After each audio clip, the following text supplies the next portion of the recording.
Hi friends, welcome back to my channel. నా channel మీరు first time చూస్తే కానీ సబ్స్క్రైబ్ చేయండి friends. Thank you for watching. ఏమై చేసావే పార్ట్ 7. మార్నింగ్ నుండి ఆ పని ఈ పని అంటూ తిరుగుతూనే ఉన్నారు కదా అత్తయ్య అని విరాట్ గురించి చెప్పింది అక్షర. చూడండి ఎంత అలసిపోయారో. ఇప్పుడు మళ్ళీ మా ఇంటికి వచ్చి నన్ను డ్రాప్ చేసి తిరిగి ఇక్కడికి రావాలంటే చాలా లేట్ అవుతుంది ఆయనకి. ఎందుకొచ్చిన గోల చెప్పండి. నేను ఒంటరిగా వెళ్ళటం ఇష్టం లేకపోతే బయట డ్రైవర్ అంకుల్ ఉన్నారు. ఆయన నన్ను తీసుకుని వెళ్తారులండి. మీరేం కంగారు పడొద్దు అని చెబుతుంది అక్షర.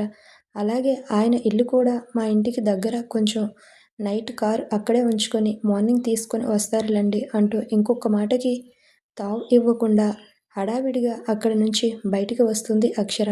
బయటికి వెళ్తున్న అక్షరాన్ని చూసి విరాట్, నీకు అక్షరకి మధ్య అంతా ఓకే కదా నాన్న అంటూ అడుగుతుంది వాళ్ళ అమ్మ.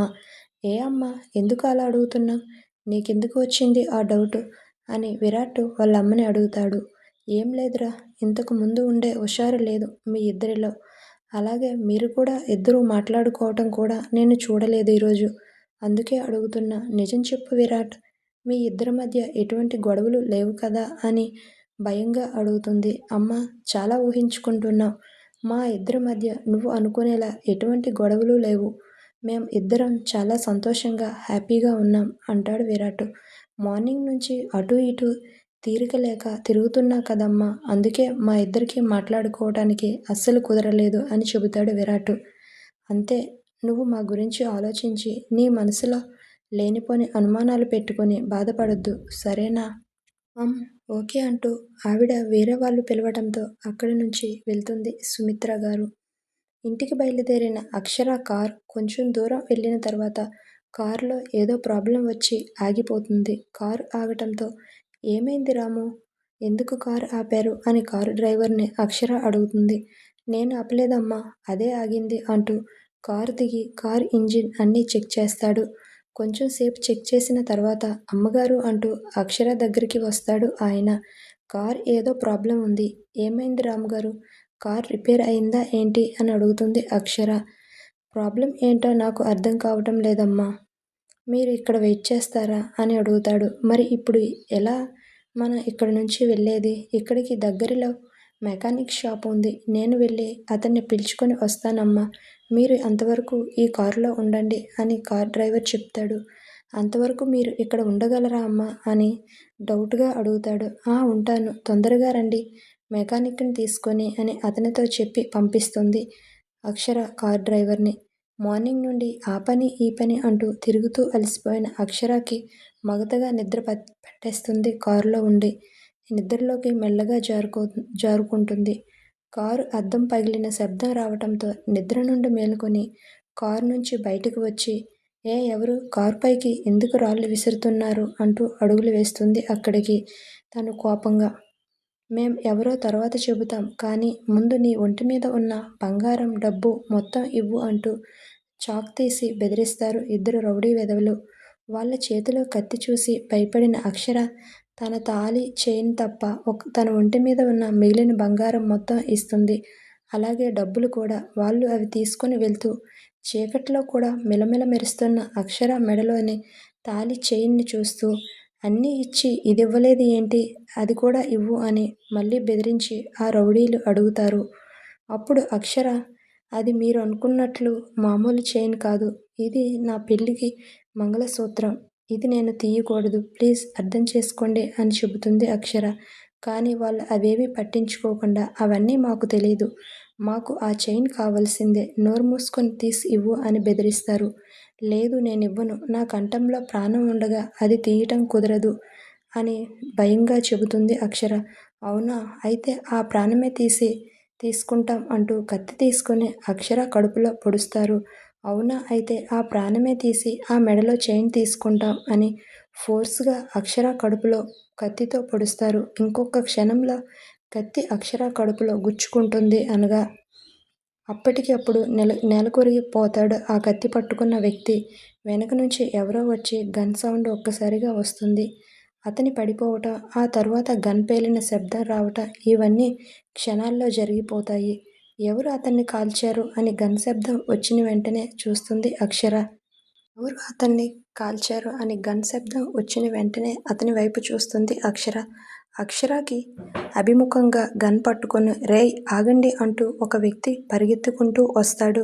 అతన్ని చూసి భయంతో ఇంకొక వ్యక్తి పారిపోతాడు. ఇంకొక అతనికి కీ అవ్వడంతో పారిపోలేక అక్కడే ఉండిపోతాడు. ఈలోగా ఆ వ్యక్తి దగ్గరికి వచ్చి మేడం మీరు ఓకే కదా, మీకేం కాలేదు కదా అని కంగారుగా అడుగుతాడు. ఓకే నాకేం కాలేదు.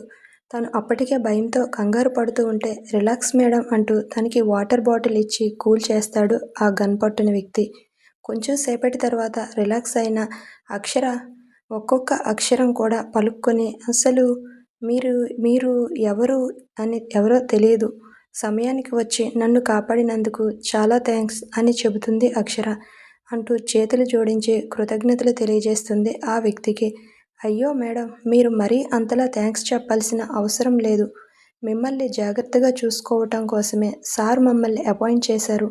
మీరు అంతలా మాకు చెప్పాల్సిన అవసరం లేదు అంటాడు.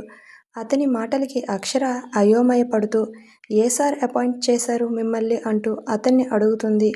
విరాట్ సార్ మేడం అంటూ అప్పుడే అక్కడికి వచ్చి ఆగిన కారుని చూసి అదిగో మేడం సార్ వచ్చారు అంటూ విరాట్ దగ్గరికి వెళ్ళి విషయం చెబుతాడు ఆ వ్యక్తి.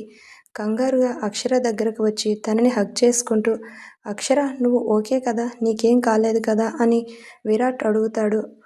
అంటూ భయంగా తన గుండెలకు హత్తుకుంటూ కెవిన్ నీకు ఎలా థ్యాంక్స్ చెప్పాలో అర్థం కావటం లేదు. అక్షరాని నువ్వు కాపాడావు, చాలా థ్యాంక్స్ అని చెబుతాడు. అక్షరకి ఏదైనా అయి ఉంటే అసలు నేను బ్రతికి ఉండేవాడిని కాదు. చాలా చాలా థ్యాంక్స్ కెవిన్. అవును ఆ రాస్కెల్ దొరికాడా నీకు అని అడుగుతాడు. దొరికాడు సార్. వీడిని పట్టుకోవటం కోసం పాపం మేడంని ఇబ్బంది పెట్టాల్సి వచ్చింది అని చెబుతాడు కెవిన్. వీటిని తీసుకొని వెళ్ళి మన గోడౌన్లో పడేయండి, రేపు చూసుకుందాం వాడి సంగతి అంటూ తర్వాత చెబుతా ఇతని పని చేసుకుంటూ పద అక్షర ఇంటికి వెళ్దాం అని అప్పటి వరకు హత్తుకొని ఉన్న అక్షరకి దూరంగా జరుగుతాడు. విరాట్ సార్ సెక్యూరిటీ అరేంజ్ చేశాడు మేడం ఆ విషయం గుర్తురాగానే అన్నప్పటి నుంచి ఒక రకమైన షాక్లో ఉంటుంది అక్షర. ఆ విషయం తెలిసినప్పటి నుంచి ఒక రకమైన షాక్లో ఉంటుంది అక్షర. విరాట్ గారు నాకు ఎందుకు సెక్యూరిటీ అరేంజ్ చేశారు, ఎందుకు అరేంజ్ చేశారు అని 10 సార్లు ఆలోచిస్తుంది. కనీసం నాకు ఒక్క మాట కూడా చెప్పకుండా నా వెనుక వ్యక్తుల్ని ఎందుకు పెట్టారు అంటే నన్ను ఆయన అనుమానిస్తున్నారా అని పదే ఆలోచిస్తుంది. అందుకే నా ప్రతి కదలికలు గమనిస్తున్నారా అంటూ పరిపరి విధాల ఆలోచిస్తూ విరాట్ కెవిన్ మధ్య జరిగిన డిస్కషన్ విని ఉండదు తను ఏం జరిగిందనే విషయం తెలుసుకోవడానికి. విరాట్ హగ్ చేసుకోవటంతో అప్పటి వరకు ఏదో రక్షణ వలయం తన చుట్టూ ఉన్నంత సేఫ్గా ఫీల్ అయిన అక్షర మనసు తనను తాను దూరం చేయటంతో బాహ్య ప్రపంచంలోకి వచ్చి ఒక్కసారి నిజాలు తెలుసుకోకుండా అతని మీద కోపంగా ఉన్న విషయం గుర్తొచ్చి తనని పట్టుకొని ఉన్న విరాట్ చేతుల్ని దూరంగా తోసేస్తుంది అక్షర. నాకు సెక్యూరిటీ ఎందుకు అరేంజ్ చేశారో తెలుసుకోవచ్చా అంటూ కోపంగా విరాట్ని అడుగుతుంది అక్షర. కానీ ఆ విషయంలో విరాట్ కోపంగా ఉంటాడు. అక్షరకి విషయం చెప్పి తనని కంగారు పెట్టడం ఎందుకు అనుకొని జస్ట్ నీ సేఫ్టీ కోసం అంతే అని అసలు విషయం చెప్పడు. సేఫ్టీ కాదు నీ మీద ఉన్న అనుమానం అని చెప్పొచ్చు కదా అని అడుగుతుంది అక్షర. నీకేమైనా పిచ్చా అక్షర, నీ మీద నాకు అనుమానం ఏంటి పిచ్చి పిచ్చిగా మాట్లాడుతున్నావు అంటాడు విరాట్. మరి అనుమానం కాకపోతే ఎప్పుడూ లేనిది నా వెనుక ఎందుకు మనుషుల్ని పెట్టి స్పై చేస్తున్నారు అని అడుగుతుంది. నేను ఏం స్పై చేయట్లేదు అక్షర, నిజంగా నీ సేఫ్టీ కోసమే సెక్యూరిటీ పెట్టాను, ప్లీజ్ ఇంక వాదించొద్దు అంటాడు. నేను ఏమైనా ప్రధాని మోడీనా, లేకపోతే కోట్ల ఆస్తులకి వారసురాలినా, సెక్యూరిటీ లేకపోతే బ్రతకలేను, నాకు ప్రాణహాని అనుకోవడానికి మీ తప్పుల్ని కప్పిపుచ్చుకోవాలని చూడొద్దు విరాట్ గారు అని అంటుంది అక్షర. అసలు విరాట్ ఏం చెప్పాలో కూడా తెలియక ప్లీజ్గా కామ్గా ఉంటాడు. నువ్వు ఎలా అనుకుంటే అలా, నేను ఏం చేయలేను అక్షర, నిజంగా నీకు థ్రెడ్ ఉంది కనుక నీకు నేను సెక్యూరిటీ పెట్టించాను. అవునా, నిజమా, ఎవరి వల్ల నాకు హాని ఉంది చెప్పండి అని అడుగుతుంది. నేనేం మీలా తప్పులు చేయటం లేదే, మరి నాకెందుకు హాని ఉంటుంది చెప్పండి, ఎవరి వల్ల థ్రెడ్ ఉంది అంటుంది. ఒకవేళ థ్రెడ్ ఉన్నా నాకు చెప్పాలి, నాకు చెప్పి నా పర్మిషన్ అడిగి అప్పుడు డెసిషన్ తీసుకోవాలి, అంతేకాని ఇలా సీక్రెట్గా పెట్టకూడదు కదా. కానీ మీరు నా విషయంలో డెసిషన్ తీసుకోకుండా మీరెవరు, మీకు ఏం రైట్ ఉంది అని అడుగుతుంది. నేను ఎవరా? నీ విషయంలో డెసిషన్ తీసుకునే రైట్ నాకు లేదా అని కోపంగా అడుగుతాడు. లేదు అంటూ అసహనంగా మొహం పక్కకి తిప్పుకుంటుంది అక్షర. ఆ విషయంలో విరాట్కి ఇంకా కోపం వస్తుంది. ఓ మరైతే నీకు ఏం కాని విషయంలో ఎటువంటి రైట్ లేని వ్యక్తి కట్టిన తాళి ఇంకా ఎందుకు ఉంచుకున్నావు అని అడుగుతాడు. ఆ రౌడీలు అడిగినప్పుడు తీసి ఇచ్చేయొచ్చు కదా, దాన్ని ఎందుకు ఉంచుకున్నావు? ఎందుకు దానికోసం నీ ప్రాణాన్ని పణంగా పెట్టావు అని విరాట్ అడుగుతాడు. మీలాగా బంధాలు బంధుత్వాలు అంటే ఆటలు అదే మనస్తత్వం నాకు లేదు. అందుకే ఇది ఇంకా నా మెడలో ఉంది. లేకపోతే ఎప్పుడో తీసి పడేసేదాన్ని అంటున్న అక్షర మాట పూర్తి కాకముందే విరాట్ కోపాన్ని ఆపుకోలేక తన చెంప చిల్లుమనిపిస్తాడు. ఏంటి పోనీలే ఏదో డిప్రెషన్లో ఉంది, తిక్కగా బిహేవ్ చేస్తుందని సర్దుకుపోతుంటే పిచ్చి పిచ్చిగా వాగుతున్నా ఏం మాట్లాడుతున్నావో నీకు అర్థమవుతుందా అని విరాట్ కోపంగా అడుగుతాడు. నేను కట్టిన తాళి పక్కన పడేయాలనుకున్నావా? ఎంత ధైర్యం నీకు అంటూ తను ఇంకొక చెంప పగలగొట్టిపోతుంటే సార్ అంటూ కెవిన్ పిలిచిన పిలుపుకి చుట్టూ చూసి ఆగిపోతాడు. అక్కడ కెవిన్ విరాట్ మాత్రమే కాదు, విరాట్తో పాటు వచ్చిన కొంతమంది సెక్యూరిటీ కూడా ఉంటారు. దాంతో అందరి ముందు అక్షరాన్ని అవమానించడం ఇష్టం లేక కోపంగా తనని లాక్కొని వెళ్ళి కార్ బ్యాక్ సీట్లో పడేసి డ్రైవింగ్ సీట్లో కూర్చొని కార్ స్టార్ట్ చేస్తాడు విరాట్. అక్కడి నుంచి బయలుదేరుతాడు. విరాట్ కోపం చూసిన అక్షరాకి నోట మాట రాదు. భయంతో బిక్కచచ్చుకుపోయి కూర్చొని ఉంటుంది కారులో. అలాగే ఏమీ మాట్లాడదు. ఇల్లు రావడంతో కారు స్టాప్ చేస్తాడు విరాట్.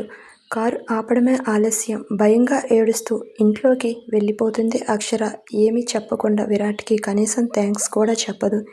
ఇంతసేపు ఏంటమ్మా, తొందరగా ఇంటికి రావాలి కదా అంటూ గుమ్మంలోనే అక్షర కోసం వెయిట్ చేస్తున్న వాళ్ళమ్మ మాట్లాడుతుంది. అక్షర మదర్ ఏడుస్తూ ఇంటికి వచ్చిన అక్షరాన్ని చూసి షాక్ అవుతుంది. ఎందుకు ఏడుస్తుందని. ఏమైంది అక్షర, ఎందుకు ఏడుస్తున్నావు అంటూ తెల్లని తన చెంపపై ఉన్న ఆ వేలి ముద్రను చూసి ఇంకా కోపంగా అచ్చులు పడిన వేళ్ళని చూసి షాక్ అవుతూ ఇదేంటి అక్షర, ఎవరు కొట్టారు నిన్ను అని అడుగుతుంది అక్షర. నాకు భయంగా ఉంది.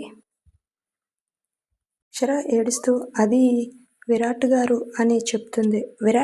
విరాట్ ఎందుకు కొట్టాడు నిన్ను అని వాళ్ళ అమ్మ అడుగుతుంది. నిజం చెప్పు అక్షర, అసలు ఏం జరిగింది, మీ మధ్య ఏం జరుగుతుంది అని అడుగుతుంది. చాలా రోజుల నుంచి గమనిస్తున్నాను నేను, నువ్వు ఈ మధ్య చాలా డల్గా ఉంది. ఏదో విషయంలో బాధపడటం తెలుస్తుంది, కానీ అది నువ్వేమీ చెప్పడం లేదు అంటుంది. నువ్వు చెబుతావులే, సీరియస్ విషయం అయితే అనుకొని సైలెంట్గా ఉంటున్నాను నేను, ఏమీ నిన్ను ప్రెజర్ చేయకుండా. కానీ ఏం జరిగిందో నాకు ఇప్పుడు చెప్పు అని అడుగుతుంది. విరాట్ చేయి చేసుకునే వరకు వచ్చిందంటే విషయం పెద్దదిలా ఉంది అని ఆవిడ కంగారు పడుతుంది. అసలు ఏం జరిగిందో చెప్పు అక్షర ఇప్పుడైనా అని అడుగుతుంది వాళ్ళ మదర్. ఇంకా విషయం దాచడం ఇష్టం లేక తన మనసులోని వేదన ఎవరికైనా చెప్పుకుంటే తగ్గుతుందనుకొని జాన్వీకి తనకి మధ్య జరిగిన డిస్కషన్, అలాగే కొద్ది సమయం ముందు విరాట్కి తనకి మధ్య జరిగిన గొడవ మొత్తం వాళ్ళ అమ్మకి చెప్పేస్తుంది అక్షర. నువ్వే చెప్పమ్మా, జస్ట్ పిల్లల కోసం నన్ను పెళ్లి చేసుకొని నా జీవితం నాశనం చేయాలనుకున్న వ్యక్తితో నేను జీవితంలో ఎలా ఉంటాను? ఈ వ్యక్తితో నేను నార్మల్గా ఎలా మాట్లాడగలను? నువ్వే చెప్పమ్మా, ఇందులో నేను చేసిన తప్పేంటి అని అక్షర ఏడుస్తూ చెప్తుంది.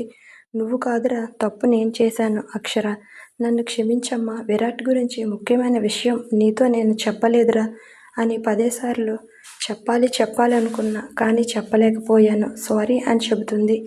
ఏంటమ్మా అది అని అక్షర ఇంకా కంగారుగా అడుగుతుంది. Thank you for watching next episode.